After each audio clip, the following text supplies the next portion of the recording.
गर्मी में गरीब बहू का ठंडा ठंडा ससुराल। लड़का देखने के लिए इतने सारे लोगों का जाना जरूरी थोड़ी है। अच्छा, तो तेरी बड़ी बहन को तो पूछ लिया और उन्हें लेकर भी जा रहे हैं, बल्कि तेरी बहन और बड़े जीजा भी तो जा रहे हैं, तो फिर तुम्हें क्यों नहीं पूछा? मुझे तो साफ साफ भेदभाव नजर आ रहा है। ये सब सुनकर शांति को बहुत बुरा लगता है और उसके बाद वो और कुछ नहीं कहती। थोड़ी देर बात करने के बाद जब कॉल कट हो जाता है, शांति को परेशान देखकर, क्या बात है मम्मी जी, आप इतनी परेशान क्यों हैं? अरे होना क्या था, तुम्हें तो पता ही है, तुम्हारे मामा जी ने फिर से हमें अनदेखा किया है और उन्होंने हमें ये तक नहीं बताया कि वो गुड़िया के लिए लड़का ढूंढ रहे हैं और यहाँ तक कि कल एक लड़का भी देखने जा रहे हैं। अरे कोई बात नहीं भाग्यवान, तुम्हें इस तरह निराश होने की जरूरत नहीं है। कभी कभी ऐसा होता है, जरूरी नहीं लड़का देखने के लिए हर किसी को जाना हो। लेकिन मामा जी ने ऐसा क्यों किया? तुम्हें नहीं पता, लेकिन वो हमारे साथ हमेशा ही ऐसा करते हैं। अब तो हमें ऐसा सब सहने की आदत हो गई है। अब मैं उनसे और क्या ही उम्मीद कर सकती हूँ। इस बात से शांति बहुत ज्यादा उदास हो जाती है और चुपचाप वहाँ से चली जाती है।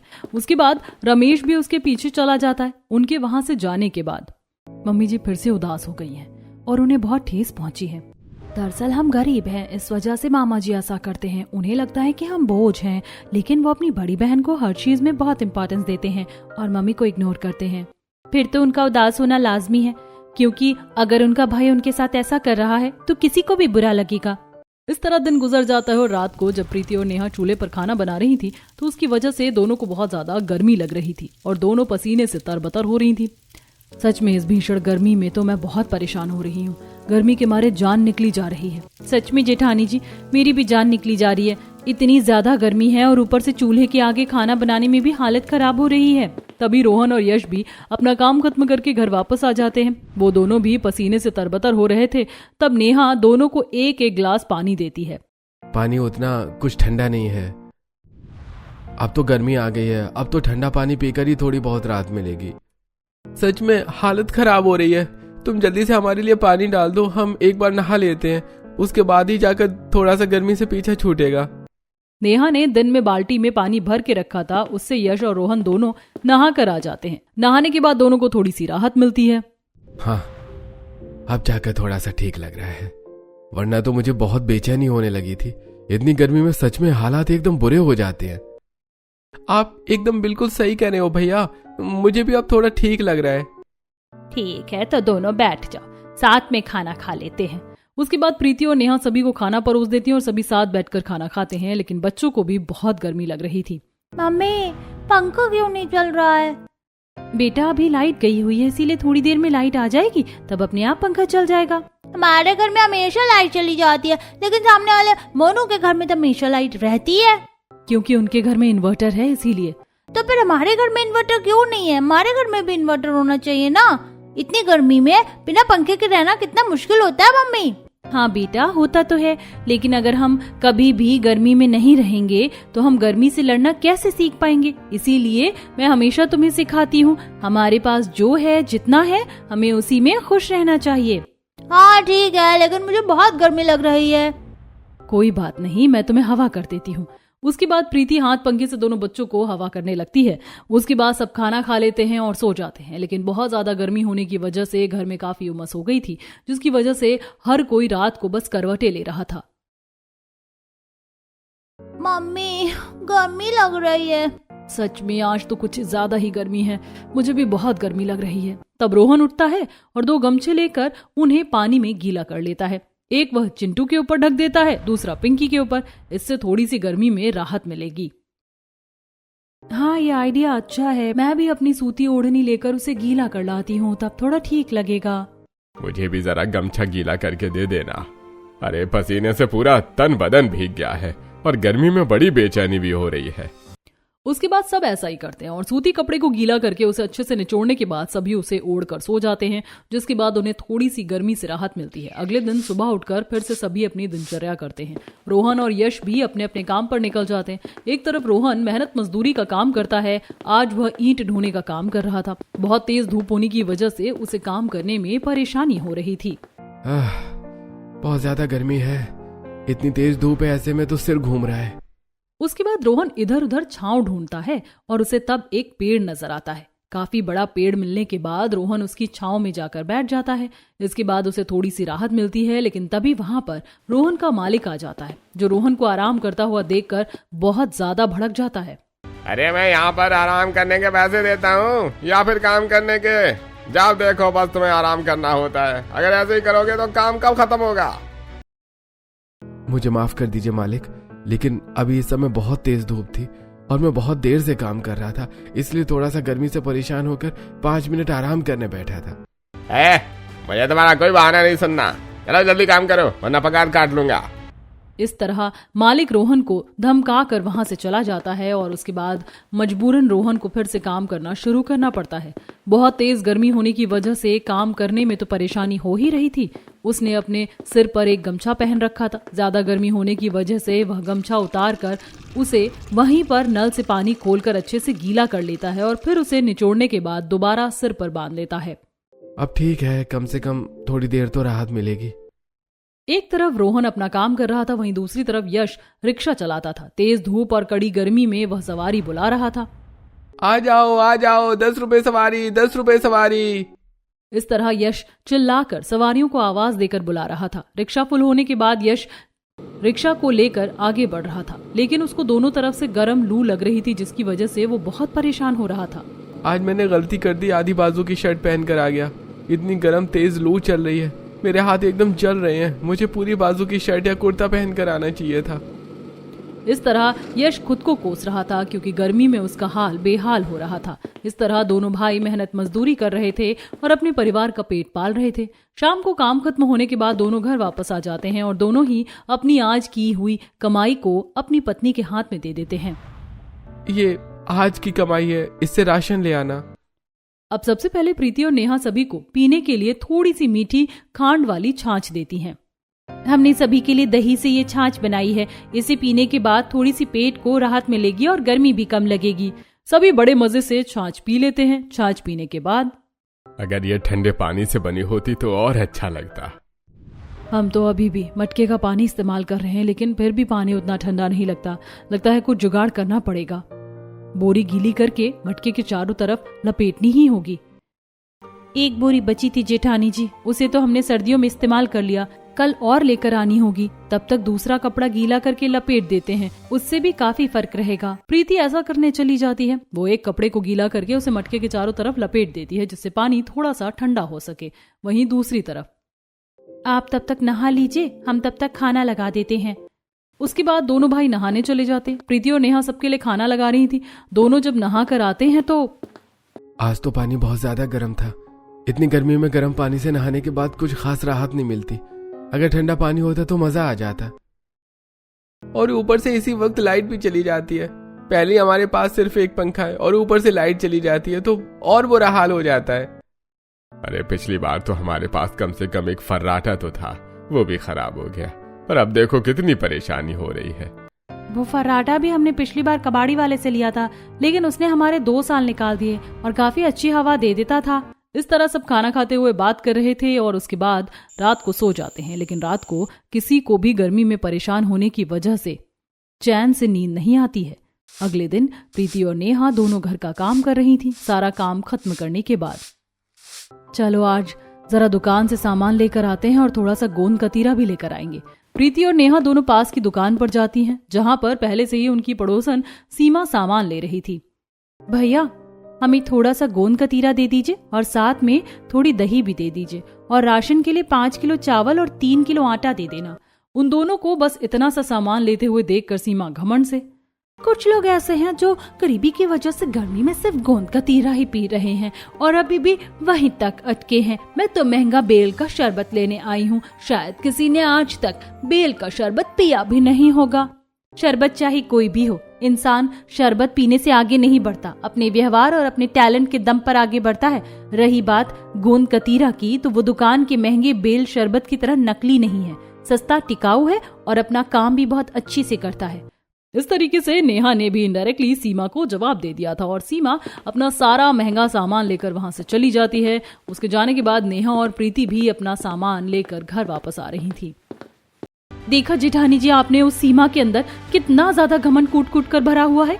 अरे कोई मौका नहीं छोड़ती है कभी ताना देने का।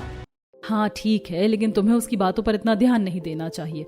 पहले ही इस धूप ने गर्मी के मारे हम पर हाई कर रखा है और अब गुस्से में और पारा हाई होकर बिल्कुल ही आसमान तक पहुंच जाएगा। दोनों सारा सामान लेकर घर आती हैं, लेकिन तभी देखती हैं कि घर के आंगन में उनके ससुर रमेश बेहोश पड़े हुए थे और शांति और रिया उन्हें उठाने की कोशिश कर रही थी। जी आपको क्या हो गया? आप अपनी आंखें खोलिए। प्रीति और नेहा दोनों सामान रखकर दौड़ती हुई रमेश के पास जाती हैं। उसके बाद सभी मिलकर रमेश को घर के अंदर ले जाते हैं और चारपाई पर लेटा देते हैं और प्रीति एक रुमाल को पानी में निचोड़ने के बाद रमेश के सिर पर रख देती है। तभी वहां पर डॉक्टर को बुलाया जाता है और डॉक्टर रमेश को एग्जामिन करने के बाद बताते हैं, देखिए इन्हें हीट स्ट्रोक हुआ है। वो क्या होता है? हीट स्ट्रोक का मतलब होता है कि इन्हें गर्मी की लू लग गई है, इसकी वजह से इन्हें बेहोशी हुई। अभी आपने ठंडे पानी की पट्टी सिर पर रख दी तो अच्छा किया। मैंने भी इन्हें कुछ दवाई दी है, लेकिन अब आप लोगों को ज्यादा ध्यान देने की जरूरत है। सच कहूं तो आपके घर में बहुत गर्मी है और उमस भी बहुत ज्यादा है। ऐसे में इतनी गर्मी में आप यहाँ पर कैसे रह सकते हैं? इसी तरह से हीट स्ट्रोक होता है। आप लोगों को थोड़ा ध्यान रखना होगा और इन्हें ठंडी जगह पर रखना होगा ताकि दोबारा ऐसी नौबत ना आ सके। और खाने पीने में भी आप लोगों को सिर्फ ठंडा ही खाना खाना होगा। इतना कहकर डॉक्टर वहां से चला जाता है और डॉक्टर के जाने के बाद सभी बहुत परेशान होकर आपस में बात कर रहे थे। हमारे पास तो पैसे नहीं है और ना ही हमारे पास कोई घर में ऐसी चीज है जिसकी वजह से हम गर्मी से बच सके। समझ नहीं आ रहा क्या करें। हमारे घर में तो एक पंखे के अलावा और कुछ भी नहीं है और देखो तो जरा कैसे खिड़की और दरवाजे से इतनी कड़क तेज धूप घर के अंदर तक आ रही है, तो घर में गर्मी ही होगी। लेकिन हमें कुछ तो करना ही होगा, ऐसे में तो हालत और ज्यादा बुरी हो जाएगी।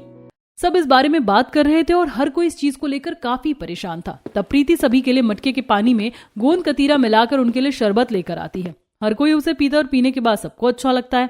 आज तो पानी ठंडा लग रहा है, ऐसा कैसे हो गया?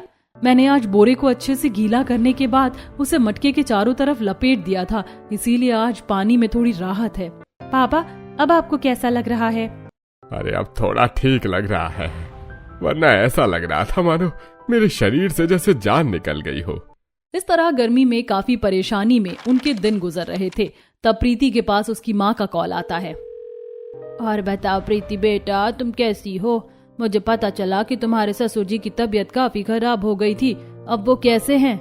बस मम्मी क्या बताऊं, गर्मी के मारे हमारा बहुत बुरा हाल हो रहा है। पूरे घर में उमस हो जाती है और खिड़की और दरवाजे से भी तेज धूप अंदर तक आती है। अब तो हमारे पास सिर्फ एक पंखा है और उसमें कहाँ गर्मी खत्म होती है। बेटा अब तो गर्मी बहुत ज्यादा भीषण रूप में आती है, बल्कि अब तो धूप अपना प्रचंड रूप दिखा रही है। ऐसे में बहुत ज्यादा हालत खराब हो जाती है, इसीलिए तुम सबको ध्यान रखना चाहिए। एक तो आज का सीमेंट के मकान है तो घर में और दोगुनी गर्मी हो जाती है, वरना हमारे गांव में तो कुछ मकान मिट्टी के हैं तो वहाँ इतनी परेशानी नहीं होती। मम्मी आपने तो मुझे बहुत अच्छा आइडिया दे दिया। तब प्रीति सारी बात सबको बताती है और ये सब सुनने के बाद नेहा को भी काफी अच्छा लगता है। जेठानी जी बिल्कुल सही कह रही हैं। इतनी गर्मी में परेशान होने से तो अच्छा है कि हमें एक बार ट्राई कर लेना चाहिए। यहाँ पहले ही हमारी हालत खराब हुई रहती है। लेकिन बेटा इसमें तुम्हें बहुत ज्यादा मेहनत करनी पड़ेगी और फिर ये कामयाब हो ना हो तो कोई बात नहीं मम्मी जी, हमें एक बार कोशिश तो कर ही लेनी चाहिए। बस अब दोनों बिना कुछ देरी किए तसला लेकर जाती हैं और थोड़ी ही दूरी पर एक नदी किनारे उन्हें वहां पर ढेर सारी मिट्टी मिल जाती है। देखो हम अपनी मंजिल तक पहुंच गए, हमें जो चाहिए था हमें मिल गया। चलो जल्दी से सारा सामान इकट्ठा करके चलते हैं। उसके बाद प्रीति और नेहा वहां की मिट्टी को इकट्ठा करके तसले में डाल देती हैं और काफी सारी मिट्टी इकट्ठा करने के बाद दोनों तसले को अपने सिर पर रखती हैं और घर वापस आ जाती हैं। घर आने के बाद वो दूसरा चक्कर लगाने जा रही थी। भाभी रुको, मैं भी आपके साथ चलती हूँ, इस तरह आप दोनों को तो बहुत समय लग जाएगा। अब इस बार प्रीति और नेहा के साथ रिया भी चली जाती है और तीनों मिलकर 2-3 चक्कर लगाने के बाद कुछ मिट्टी ले आते हैं। चलो अब ये तो हो गया, अब अगर हमें थोड़ा सा गोबर और मिल जाए तो हमारा काम आसान हो जाएगा। हमारे गांव के पास जो गौशाला है हम वहां पर चलते हैं। तीनों तसला लेकर गौशाला के पास जाती हैं और वहां से भी थोड़ा सा गोबर इकट्ठा करने के बाद घर वापस आ जाती हैं। रात को सब खाना खा रहे थे तब। क्या इससे कुछ होगा? हाँ बिल्कुल होगा। लेकिन आप सारा काम अकेले करेंगे तो थक जाएंगे। आप हमें बता दीजिए, हम आपकी मदद करेंगे और उससे काम जल्दी भी होगा। रात को तो सब सो जाते हैं और अगले दिन सुबह जल्दी उठकर सभी चाय के साथ पहले 2-2 ब्रेड खा लेते हैं और उसके बाद अपना काम करना शुरू करते हैं। सबसे पहले रोहन और प्रीति मिलकर मिट्टी को गीला करके पूरे घर के अंदर पतली लेयर लगाते हैं और बाहर की तरफ से रिया, नेहा और यश तीनों मिट्टी की पतली लेयर लगा रहे थे। काफी देर काम करने के बाद उनका काम खत्म हो जाता है और पांचों थोड़ी देर आराम करने के लिए वहां पर बैठ जाते हैं। तब शांति पांचों के लिए गोंद कतीरे का शरबत और साथ में नींबू पानी भी लेकर आती है।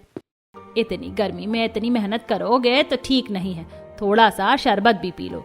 सभी शरबत पी लेते हैं और उसके बाद दोबारा अपने काम पर लग जाते हैं। मिट्टी की पतली लेयर लगाने के बाद वह गोबर की लेयर को घर के अंदर और बाहर से लगाना शुरू करते हैं। इस तरह पूरा दिन गुजर जाता है और रात को प्रीति सभी के लिए खाने में दलिया बना देती है क्योंकि पूरा दिन काम करके सब थक गए थे। अभी तो हमने सिर्फ 2 पतली लेयर लगाई हैं और अभी घर के अंदर थोड़ी सी राहत मिल रही है। हाँ भैया, जब सारा काम खत्म हो जाएगा तब देखना कितना अच्छा लगेगा। मुझे यकीन है ये जरूर काम आएगा।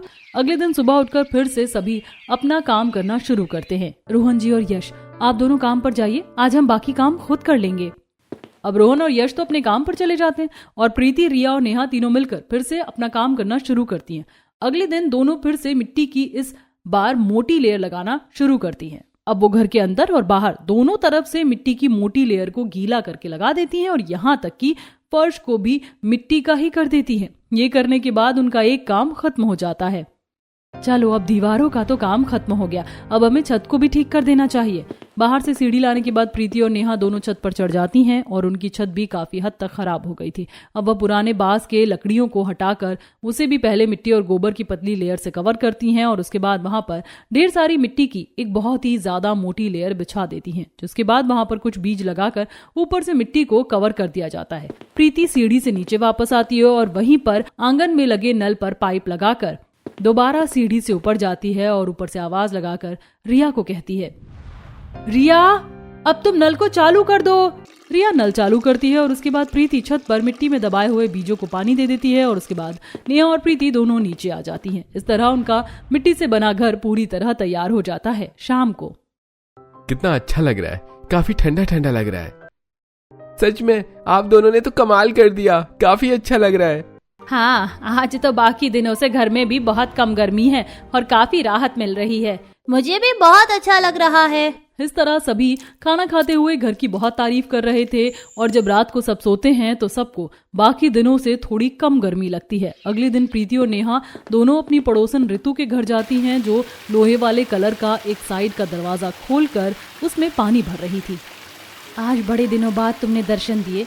बस क्या करें, गर्मी में बाहर जाने का मौका ही नहीं मिलता। तुम बिल्कुल सही कह रही हो, गर्मी में बड़ा हाल बेहाल होता है। तुम्हारे कूलर के दरवाजे में भी घास लगी हुई है? हाँ, ये तो हर लोहे के कूलर में लगी होती है। अब पानी भी तो ठंडा रखना होता है, बिना कूलर के तो गर्मी का मौसम निकालना बड़ा मुश्किल है। सही कहा। क्या तुम्हारे पास कुछ एक्स्ट्रा बोरी रखी है? हमें चाहिए थी। तब ऋतु उन्हें अंदर से कुछ बोरी लाकर दे देती है और उसके बाद दोनों घर वापस आ जाती हैं। घर आने के बाद दोनों बोरी के अंदर थोड़ी सी घास डालती हैं और उन्हें खिड़की और दरवाजों पर अच्छे से लगाकर उनके पर्दे बना देती हैं। उसके बाद उन्हें पानी से गीला कर दिया जाता है। अब ठीक है, अब घर के अंदर ना तो धूप आएगी और ना ही गर्म लू।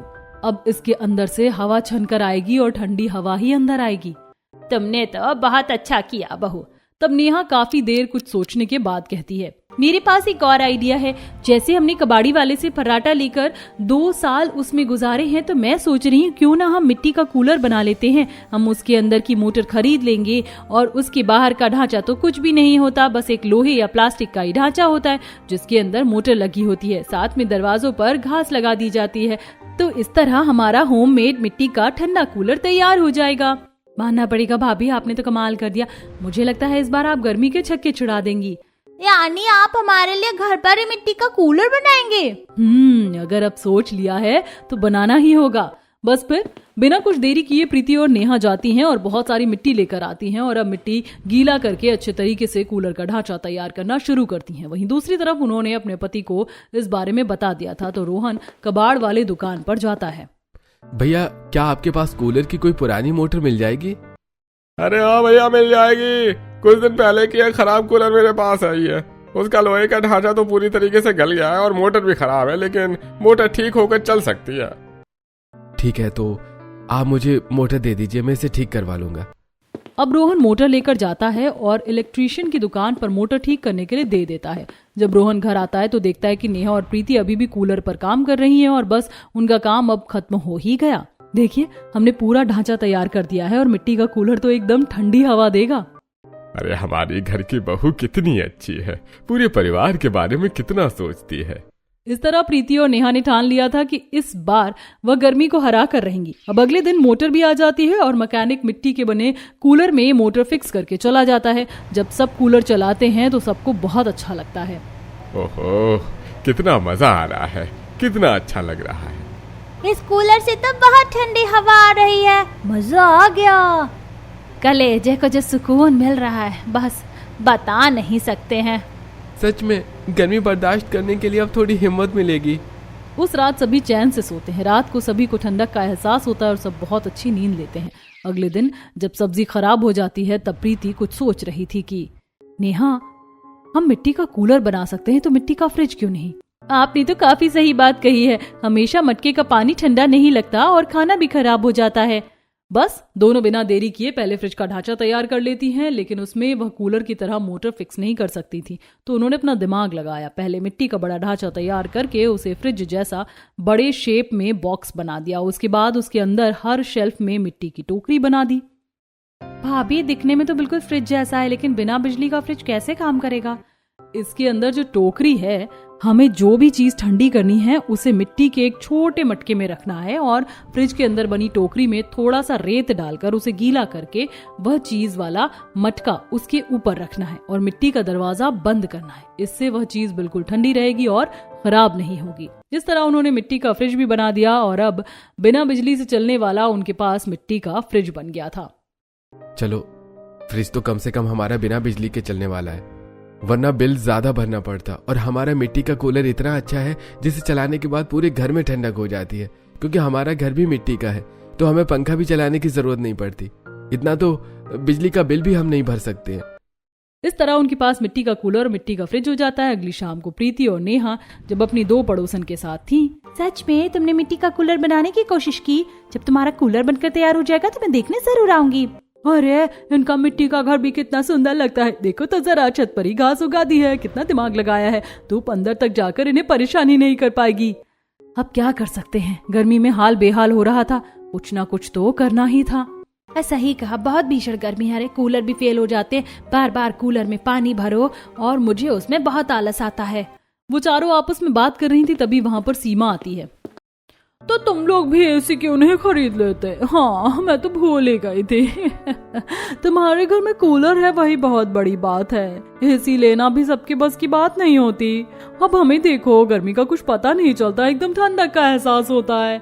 सीमा फिर से सबका मजाक उड़ाती है और उसके पास किसी का कॉल आता है तो वहाँ से चली जाती है। इसके पास कॉल आ गया, वरना इसे अभी मैं बताती। छोड़ो, हमें उसकी वजह से अपना मूड क्यों खराब करना है? बिल्कुल सही कहा। सीमा से बहस करना मतलब भैंस के आगे बीन बजाने जैसा है। आज के बाद जब भी सीमा हमसे बात करने आएगी हम उसे इग्नोर करेंगे। माना कि वो हम सबसे ज्यादा अमीर है, लेकिन इस तरह वो हमेशा हमें नीचा नहीं दिखा सकती और किस चीज को नॉर्मलाइज नहीं कर सकती है। अब सब ने फैसला कर लिया कि हर कोई सीमा को इग्नोर करेगा। प्रीति और नेहा जब घर वापस जा रही थी तो देखती हैं कि पिंकी और चिंटू को आंगन में खेलने में परेशानी हो रही थी। यहाँ कितनी गर्मी है और मिट्टी भी बहुत गर्म लग रही है। बच्चों, हम तुम्हारे लिए इसे भी ठीक कर देते हैं। प्रीति और नेहा अगले दिन आंगन की पूरी जमीन को अच्छे से खोदना शुरू करती हैं और उसके अंदर घास उगाने की अच्छे से तैयारी करती हैं। कुछ दिन बाद आंगन में घास भी उग जाती है। अब हम हर रोज सुबह अगर इस घास पर बिना चप्पल पहने घूमेंगे तो हमारे शरीर की गर्मी कम होगी और साथ में आंखों की रोशनी भी तेज होगी। बेटा, तुमने तो बहुत अच्छा सोचा। देखो तो जरा हमारा आंगन कितना अच्छा लग रहा है, कितनी अच्छी हरियाली है, घास पर चलने में भी अच्छा लग रहा है। इस तरह पूरा परिवार सुबह और शाम को घास पर चलता था, जो कि उनके स्वास्थ्य के लिए काफी लाभदायक था। दिन गुजर रहे थे और उन्होंने गर्मी से अब काफी हद तक निजात पा लिया था। अब उनके ठंडी घर में अक्सर पायल और ऋतु भी आने लगी थी। एक दिन जब सब इकट्ठे होकर जा रहे थे तो सीमा उनसे बात करने आती है। अरे, कहाँ जा रहे हो तुम लोग? लेकिन कोई भी उसकी बात का जवाब नहीं देता और वहाँ से चले जाते हैं। क्या इन्होंने जानबूझकर मुझे इग्नोर किया है? कुछ दिन बाद भैया ने हमें शादी के किसी भी फंक्शन में नहीं बुलाया, बस कल शादी है तो हमसे कह दिया। हम क्या इतने बुरे हैं कि शादी में कुछ दिन पहले भी उन्होंने हमें आने को नहीं कहा और हमें न्योता भी नहीं दिया। मेरा तो मन कर रहा है कि जाऊं ही नहीं। नहीं भाग्यवान, उन्होंने जो किया हमें उनके साथ ऐसा नहीं करना चाहिए, हमें वहां जाना चाहिए। हालांकि शांति को बहुत बुरा लगा था, फिर भी वो सबके साथ अपने भाई की बेटी की शादी में चली जाती है। लेकिन वहां जाकर देखती है कि बारात आ चुकी है और देखिए, आपको पता है कि शादी आज है और फिर भी कोई तैयारी नहीं हुई है। इतने लापरवाह कैसे हो सकते हो कि अब तक एक भी कूलर नहीं आया है? अरे माफ करना, लेकिन अभी समय पर कुछ भी नहीं पहुंच पाएगा। मैं क्या करूंगा, बारात आ चुकी है और हर कोई शिकायत कर रहा है, मेरी क्या इज्जत रह जाएगी? अरे तो भैया पहले ही आपको सारा इंतजाम करना चाहिए था। अब देखो बाराती आ गए हैं और मैं ही बेचौलिया हूँ, मेरे बारे में सब क्या सोचेंगे, मेरी क्या इज्जत रह जाएगी। महेंद्र की बड़ी बहन उसे बस ताने दे रही थी। वहीं दूसरी तरफ बारात में हर कोई गर्मी की वजह से बहुत ज्यादा परेशान हो रहा था। अरे भैया, इतने पसीने आ रहे हैं और एक कूलर तक नहीं है, ऊपर से खाना भी ठंडा है, पीने के लिए कुछ कोल्ड ड्रिंक भी नहीं है। सबकी बात सुनकर बेटा हमें कुछ करना चाहिए। रोहन जी, हमारा घर यहाँ से थोड़ी ही दूरी पर है, आप मिट्टी का कूलर जल्दी से ले आइए, कम से कम एक एरिया तो कवर होगा। रोहन और यश घर पर बनाया मिट्टी का कूलर लेने के लिए चले जाते हैं। वहीं दूसरी तरफ प्रीति महेंद्र से कहती है, मामा जी आप बस ठंडे पानी और नींबू और साथ में गोंद कतीरा और खांड का इंतजाम कर दीजिए। यहीं कहीं परचून की दुकान पर मिल जाएगा, साथ में दही भी मंगवा लीजिए, और अगर मिट्टी के कुल्हड़ मिल जाते हैं तो और अच्छी बात होगी। प्रीति के कहने पर महेंद्र बिल्कुल ऐसा ही करता है और जब सारा सामान आ जाता है तो प्रीति और नेहा एक बड़े से बर्तन में ठंडा पानी डालकर उसमें खांड और गोंद कतीरा मिलाकर एक शरबत तैयार करती हैं, साथ में नींबू पानी भी तैयार कर लेती हैं। इसके बाद वह दूसरे बर्तन में दही डालकर उसमें ठंडा पानी डालकर और उसमें खांड डाल देती हैं, जिससे मीठी छाछ तैयार हो जाती है। अब 3 तरह के शरबत बनाने के बाद सभी बारात वालों को कुल्हड़ ग्लास में शरबत दिया जाता है। वहीं दूसरी तरफ मिट्टी का कूलर भी आ गया था जो बीच वाले एरिया में लगाया जाता है। इसके बाद अब सभी बाराती को थोड़ी राहत मिलती है। अरे देखो तो कितना मस्त शरबत मिल रहा है, मैंने इससे स्वादिष्ट शरबत कभी नहीं पिया। पीने के बाद इतनी ठंडक मिल रही है, मजा आ गया। और देखो तो मिट्टी का कूलर कितनी ज्यादा ठंडी हवा दे रहा है। शांति महेंद्र के पास जाती है, भैया हालात थोड़ा सुधर गए हैं, अब आप जल्दी से दूसरी जगह से कूलर का इंतजाम कर लीजिए। यश आपको एक जगह के बारे में बताता है, पास में ही है, जल्दी इंतजाम हो जाएगा। एक तरफ महेंद्र की बड़ी बहन ने उसे सिर्फ बस ताना दिया था और जबकि छोटी बहन ने जैसे तैसे करके हालात को संभालने की कोशिश की थी। इस तरह सारा इंतजाम होने के बाद शादी ठीक से हो जाती है। तब महेंद्र शांति के परिवार के पास आता है। मुझे माफ कर देना बहन, मैंने तुम्हारे साथ बहुत गलत किया, मुझे तुम्हारे साथ ऐसा नहीं करना चाहिए था, मुझे तुम्हें बुलाना चाहिए था। कोई बात नहीं भैया, मुझे किसी भी चीज का कोई गम नहीं है। मेरे पास बहुत अच्छा परिवार है और मेरी शानदार बहुएं हैं जो हर किसी की मदद करती हैं और एक परिवार को अच्छे से चलाती। मुझे इन पर गर्व है और मुझे अपने परिवार के अलावा अब कुछ नहीं चाहिए। मैं तो बस यहाँ पर अपनी रीत निभाने आ गई थी क्योंकि मेरी भतीजी की शादी थी। मैंने अपना फर्ज अदा कर दिया है, अब हम अपना सामान लेकर यहाँ से जाते हैं। महेंद्र को जवाब देकर शांति अपने परिवार के साथ वहाँ से चली जाती है। वो अपना मिट्टी का कूलर भी लेकर घर वापस आ जाते हैं। सब अपना मिट्टी का कूलर चला कर बैठे थे। मम्मी क्या बात है, आपने तो मामा जी को सही जवाब दिया, मुझे नहीं लगा था कि आप कभी मामा को कुछ बोल पाओगे। बेटा कोई जवाब नहीं दिया, मैंने उनसे सच कहा है। मैंने देखा है कि मेरी दोनों बहू हर परिस्थिति में कैसे परिवार को संभाल लेती हैं। ये दोनों हमारे बारे में जितना सोचती हैं, जितना करती हैं, उतना कोई नहीं कर सकता और इन्हीं से मैंने सीखा है कि परिवार को संभाल कर रखना चाहिए। तो अब मैं वही करना चाहती हूँ। अब मुझे परिवार के अलावा कुछ नहीं चाहिए। अब कोई चाहे हमें गरीब होने पर बुलाए या ना बुलाए, मुझे कोई फर्क नहीं पड़ता। इस तरह शांति मजबूत हो जाती है और सीख लेती है कि परिवार के अलावा खुशी कहीं और नहीं होती। वहीं दूसरी तरफ जब मोहल्ले में चारों बहू आपस में बात कर रही थी और सीमा वहां आती है तो सब उसे इग्नोर करके जा रहे थे, तो वो उन्हें रोकती है। अरे फिर से मुझे इग्नोर करके मत जाओ, अब तो मुझे माफ कर दो, मुझे गलती का एहसास हो गया है, मैं आगे से ऐसा नहीं करूंगी। अगर तुम्हें सच में गलती का एहसास है तो तुम हमारे साथ रह सकती हो, वरना नहीं। हाँ बाबा हाँ, मैं गलत हूँ। तो चलो हम प्रीति और नेहा के घर जा रहे हैं, ठंडे ठंडे कूल कूल वाले घर में। अब सभी प्रीति और नेहा के घर जाते हैं, जहाँ पर घर के अंदर जाते ही उन्हें ठंडक का एहसास होता है। सीमा भी अंदर से मिट्टी के घर की ठंडक को देखकर काफी हैरान थी और साथ में मिट्टी का कूलर और मिट्टी का फ्रिज देखकर वह अचंभित हो गई। तुमने तो सच में कमाल कर दिया, कितना अच्छा है सब। हमने कहा था ना, कुछ भी हो सकता है, बस करने का जुनून और इतिहास लिखने का दम होना चाहिए। इस तरह हर कोई जो भी उनका बना मिट्टी का घर और मिट्टी का कूलर और फ्रिज देखता है तो हैरान हो जाता है और उनके जज्बे की दाद देता है कि किस तरह उन्होंने विपरीत परिस्थितियों के बाद भी गर्मी को अच्छी धूल चटाई है।